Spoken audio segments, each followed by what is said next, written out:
Hey everyone, Dreamlight Kingdom here with another news update.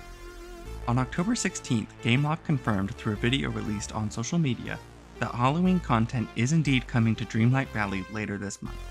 Though they didn't specify exactly what we can expect to see, looking at what's been released so far, I have a few ideas for what might be in store for us. Not just for this Halloween, but next year too. Before we get into things, don't forget to subscribe and hit that notification bell so you can stay current with all things Disney Dreamlight Valley. Follow me on social media at Dreamlight Kingdom for more up-to-the-minute updates. Now with that out of the way, let's get right into the video. Okay, the first thing I want to talk about is the Star Path. Based off Gameloft's tweets, I feel like the next Star Path will be themed to villains. Hopefully it's similar to the Pixar Fest Star Path, and we get items focused on franchises not currently in the game.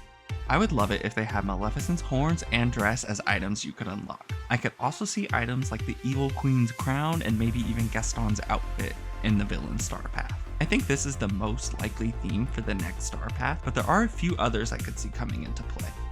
One of those themes is Mickey's Not So Scary Halloween Party. I think they might use this as a theme since the first event was Pixar Fest, which has been a special event at Disneyland in the past, so there's already precedent for a theme like this.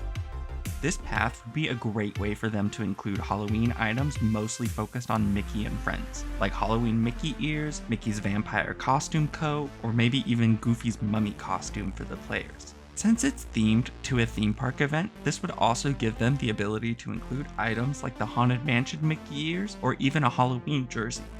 They could also do one for the Oogie Boogie Bash, which would basically be a blend of the Mickey's Not So Scary theme and the villains theme, incorporating items inspired by different villains and non-villainous characters' Halloween decor and clothing items. While I would love to see more parks-focused content, I have to admit this doesn't seem very likely to happen. Not this year at least.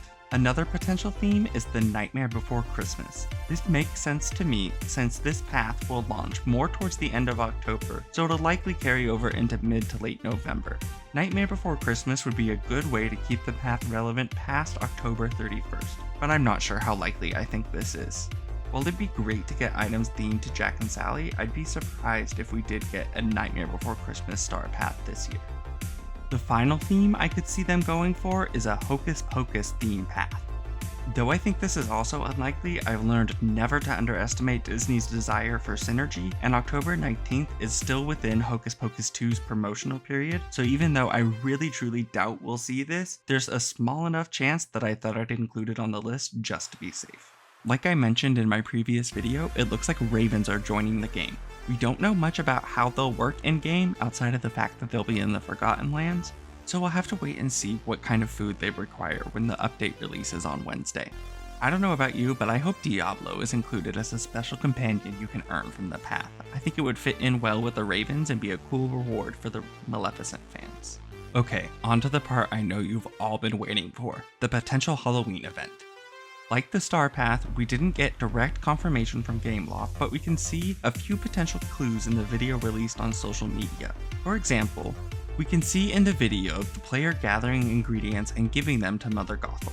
I think this is hinting that the event is going to be a foraging-based event where you complete gathering and cooking quests for the villains, hopefully in return for unique items.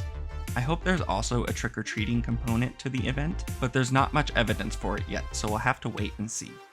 While a smaller scale event probably sounds a little disappointing to a lot of players, I suspect this event is going to be more of a test run, focusing on the systems they put in place to run these kinds of events rather than a large scale event. I'm not really expecting anything like costumes for the villagers, special decor in the valley, or visits from characters we haven't seen yet. I think we're more likely to see things like that next year, though obviously I'd love to be wrong. Speaking of next Halloween, I do have a few ideas about what we could see next year. First up, if Nightmare Before Christmas characters haven't been added, I think we'll see them next Halloween, and I think they'll come with the realm. I would expect to see Jack and his house along with Zero as a companion, Sally and Dr. Finkelstein's house, but I don't expect to see him just his house, Oogie Boogie and his house, and maybe Lock, Shock, and Barrel or the mayor. It'd be nice if we have enough houses to build our own little Halloween town. I imagine this would be an annual pattern, with Gameloft adding in popular Halloween franchises every single year. Alright, now I turn things over to you. Are you excited for Halloween? What do you think of the potential Halloween event? I'd love to hear your thoughts. Let me know in the comments below. If you enjoyed this video, please leave a like and consider subscribing so you can see more videos like this. Don't forget to follow me on social media for more up-to-the-minute updates. You can find me at DremlightKingdom on all social media. Thanks for watching, and I'll see you in the next video.